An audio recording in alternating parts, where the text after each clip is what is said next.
வீட்டில் இருக்கிற இன்க்ரீடியன்ஸ் வச்சு சூப்பராக ஒரு கேக் பண்ணிடலாம். ஒரு மிக்ஸி ஜாரில் 3 முட்டை எடுத்துக்கோங்க.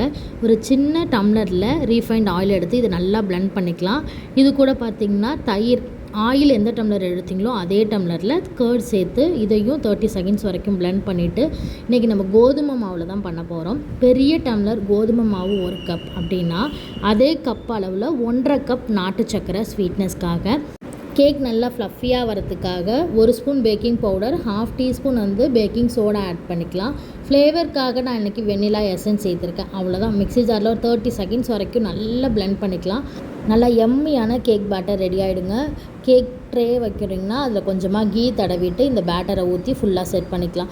குக்கரில் தான் இன்றைக்கி வைக்க போகிறோம். அதனால் குக்கர் ஆன் பண்ணி கீழே ஒரு பாத்திரம் வச்சு ஒரு 5 மினிட்ஸு நல்லா ப்ரீஹீட் பண்ணிவிடுங்க. அதுக்கப்புறம் அப்படியே அந்த கேக் மோல்டோட எடுத்து உள்ளே வச்சு சிம்மில் வச்சு கேஸ்கட் போடாமல் ஒரு 45 செகண்ட்க்கு வச்சு எடுத்திங்கன்னா நல்ல சூப்பர் சாஃப்டாக ஸ்பான்ச்சியாக வீட்டிலையே செஞ்ச ஹெல்தியான வீட் கேக் ரெடி ஆகிடும். இதில் நீங்கள் ராகிலெல்லாம் பண்ணி கொடுக்கலாம்.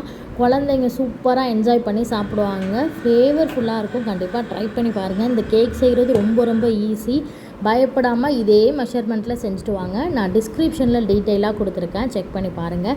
இந்த கேக் செஞ்சு பார்த்துட்டு உங்களோட ஃபீட்பேக்கை மறக்காமல் என் கூட ஷேர் பண்ணிக்கோங்க.